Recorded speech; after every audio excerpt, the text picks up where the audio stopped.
오래된 건물을 가보면 물이 똑똑 한참을 떨어지다 보면 바위가 움푹 패여 있는 것들을 봅니다. 그 돌이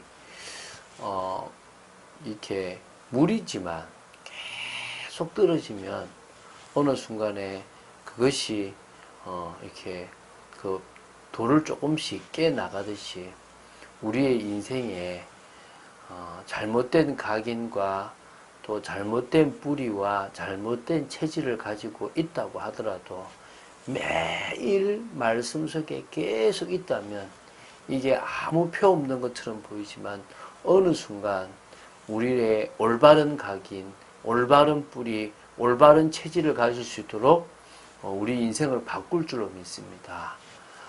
대단한 메시지를 들으려고 하지 마시고 매일매일 말씀 속에 있고 또 매일매일 그 말씀을 들으면서 성령님께 여러분의 인생을 드리시기 바랍니다.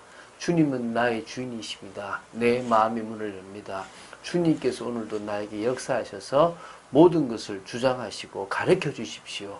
주님의 인도를 받고 싶습니다 한다면 오늘도 주님은 우리의 삶을 책임지시고 인도하실 줄로 믿습니다. 그런 축복 속에 있는 여러분 되시기를 주 예수 그리스도 이름으로 축원드립니다. 자, 사사기 8장 29절부터 35절까지 보면서 오늘 이제 드디어 이제 사사기는 이렇게 8장은 마무리를 짓게 될 줄로 믿습니다. 이 8장까지 하면서 기드온의 그 죽음이 나오고요. 물론 내일 보게 될 9장에서도 기드온의 자녀들에 대한 이야기가 잠시 나오지만 이미 기드온에 대한 인물은 오늘로서 이제 끝이 난다고 보시면 됩니다. 우리 33절부터 35절까지 합독하고 나서 그 내용들을 보도록 하겠습니다. 기드온이 이미 죽음에 이스라엘 자손이 돌아서서 바알들을 따라가 음행하였으며 또 바알 브릿을 자기들의 신으로 삼고 이스라엘 자손이 주위의 모든 원수들의 손에서 자기들을 건져내신 여호와 자기들의 하나님을 기억하지 아니하며 또 여룻바알이라 하는 기드온이 이스라엘에 베푼 모든 은혜를 따라 그의 집을 후대하지도 아니하였더라. 사실 아멘 하기가 그렇죠. 이게 이스라엘의 모습이기 때문에 주여라고 하는 게 더 나을 수도 있겠죠. 자, 사사기 8장 29절부터 35절 오늘 보게 될 본문은요. 기드온의 가정사가 나옵니다.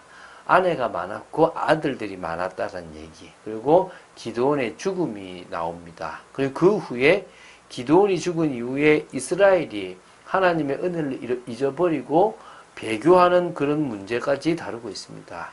기드온이 이스라엘의 사사로 있는 동안 이스라엘은 40년 동안 태평을 누리게 되었습니다. 그러나 기드온이 죽자 이스라엘은 또다시 그들을 구원하신 여호와를 잊어버리고 우상숭배의 죄악에 빠졌습니다. 특히 이 본문에서 보면 바알들을 음란히 섬겼던 그들은 바알 브릿을 자기들의 신으로 삼았다는 기록까지 나옵니다. 그래서 이게 참 안타까운 일이잖아요. 그래서 이 메시지를 통해서도 우리는 또 중요한 사실들을 깨닫게 되길 바랍니다. 그럼 29절부터 31절을 보면요. 사사로서 이스라엘을 학대하였던 미디안의 그 세력들로부터 이스라엘을 구원해낸 요아스의 아들 여룻바알 기드온은요.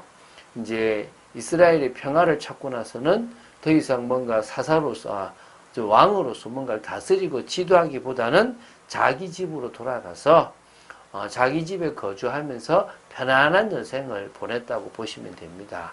물론 우리가 앞에서 봤던 것처럼 황금 에봇을 통하여 잘못된 우상을 자꾸 섬기게 만들었고 결국은 그 집안을 올무로 만들었던 안타까움은 있지만 뭐 육신적으로는 평안함 속에 있었다고 보시면 편안함 속에 있었다고 보시면 됩니다. 30절에는요.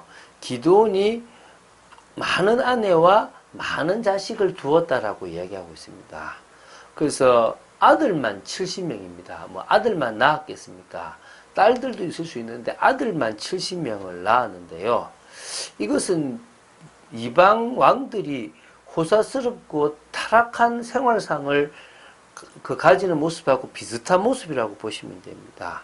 그러니까 사실 왕만 안 됐지 왕과 같은 지위를 누렸다라고 봐도 되겠죠. 참 안타까운 거죠.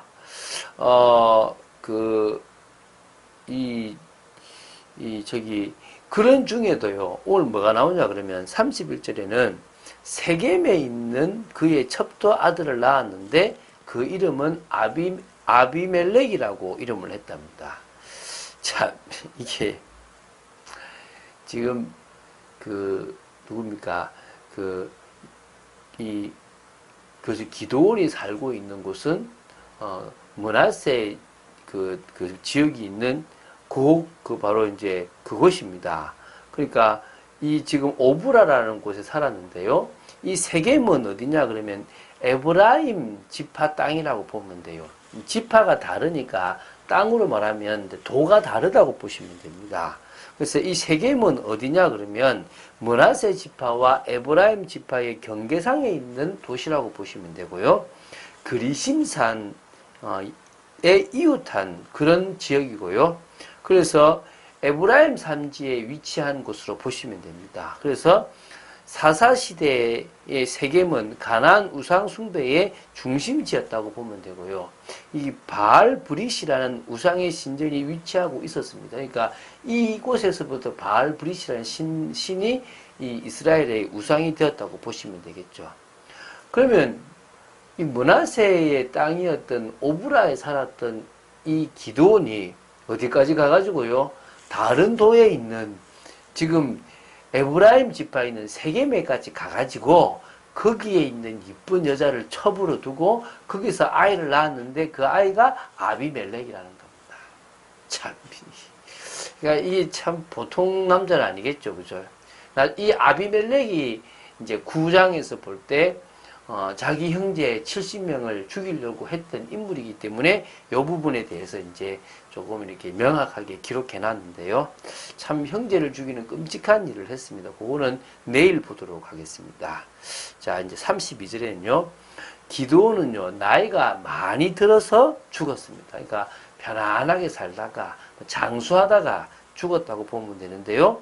자신의 고향인 이 오브라에 있는 아버지 요아스의 묘실에 장사되었습니다. 그 당시 이제 공동묘실에 장사되었다고 보시면 되겠죠. 이제 그 이유가 33절부터 35절에 나옵니다. 기드온이 딱 죽고 나서요. 다시 이스라엘 자손들은 하나님의 은혜를 망각했습니다.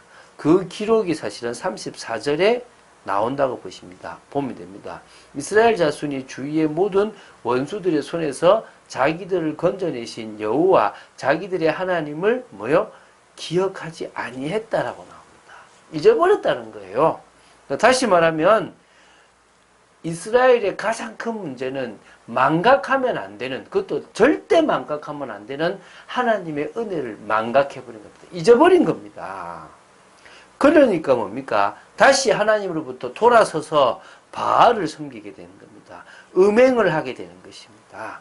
그 음행, 다시 말하면 우상 숭배를 진하게 한 겁니다. 우상 숭배를 진하게 하는 게 음행한 거예요. 그러므로 말미암아요. 바알 브리스라는 자기들의 그러니까 그걸 자기들이 신으로 섬기게 되는데요. 바알 브리스란 말은 언약의 바알이라는 의미로요. 가나안 우상 바알의 별칭으로 보시면 됩니다. 그리고 어떤 바알의 한 별칭의 신을 섬겼다고 보시면 됩니다.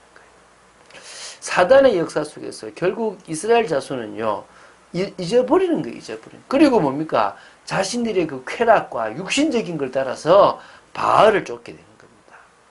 그러니 당연히 35절에 뭐라고요? 여룻바알이라는 사사 기드온이 이스라엘을 위해서 행했던 모든 은혜를 따라서 섬겨야 될 그 집에 그것을 후대하지 않고요. 이제 자기 것들이 원하는 대로 자기들의 육체의 욕심을 따라서 지내버리는 시대가 되어졌던 것입니다. 물론 그 집을 선대할 필요는 없고 후대할 필요는 없지만 그러나 잊어버리고 받은 은혜 그 압제에서 벗어나게 했던 그 모든 것들을 잊어버렸다는 자체는 참으로 안타깝다고 볼 수 있겠습니다. 그래서 인간의 가장 큰 문제는요. 절대 잊으면 안 되는 것을 잊어버리는 망각입니다. 물론요. 잊어버려야 될 게 있어요. 상처 잊어버려야 됩니다. 과거 잘못된 거 잊어버려야 됩니다. 쓸데없는 지식 잊어버려도 됩니다. 그런데요, 쓸데없는 거나 상처는 절대 잊지 않습니다. 기억합니다. 그런데 뭘 망각합니까? 뭘 잊어버립니까? 하나님이 베푸신 은혜는 잊어버리는 겁니다. 망각해버리는 겁니다. 여러분은 반드시 기억할 것을 기억한 여러분 되시기 바랍니다. 그렇다면요, 교회 내에서 가장 복음적인 결론을 내리게 됩니다. 우리 교회에서 우리는 율법과 복음의 관계를 올바르게 정립하도록 돕습니다. 어제도 제가 한 분 집사님에게 율법과 복음의 차이를 설명했거든요. 사실은 같은 맥락 속에 있습니다. 결과치는 같은 결과치가 나와야 됩니다. 그 결과를 율법으로 할 수 없으니까 복음으로 하게 되는 건데, 하나님은 거룩과 공의라는 그 결과치를 율법을 통해서도 나오기를 원하시고 복음을 통해서도 나오기를 원하신다는 것입니다. 그래서요, 그 복음을 아는 성도들이 소통하면서 하나님의 일을 하고 하나님의 뜻을 말씀을 통해서 찾았다면요, 전 성도가 하나 되어서 그 뜻을 향해서 나아가야 될 줄로 믿습니다. 저는 참빛교회가 기초공사한다고 보고 있습니다. 작은 교회고 아직은 힘이 없는 교회처럼 보이지만 우리는요, 하나님의 뜻을 이루기 위하여 계속 준비해야 합니다. 그럴 때 하나님은 반드시 우리를 통하여 영광 받으시는 축복들이 있을 줄로 믿습니다. 하나님의 계획, 하나님의 목표, 하나님의 방법이라는 중요한 이 비밀들을 가지고요, 정말 올인하고 세상에 나가서 또 변화시키는 그런 축복들을 누려야 될 줄로 믿습니다. 그런 응답의 사람들로 서게 되기를 주 예수 그리스도 이름으로 축원드립니다. 주는 그리스도시요 살아계신 하나님의 아들이심을 고백합니다. 저희들은 잊어버리지 않는 은혜를 허락하여 주시옵소서. 잊어야 될 것은 잊어버려야 되지만 반드시 기억해야 될 하나님에 대한 것들은 꼭 기억하는 그런 은혜를 허락하여 주시옵소서. 그 은혜로 살아가는 축복된 인생 되도록 지켜주실 줄로 믿습니다. 하나님의 뜻을 이루는 귀한 인생 되도록 지켜주시옵소서. 오늘도 저희들의 삶을 지켜주시고 저희들이 걸어가는 모든 걸음을 통하여 복음적인 결론을 내려나가는 저희들이 인생 되도록 지켜주시옵소서. 주 예수 그리스도 이름으로 기도드립니다. 아멘.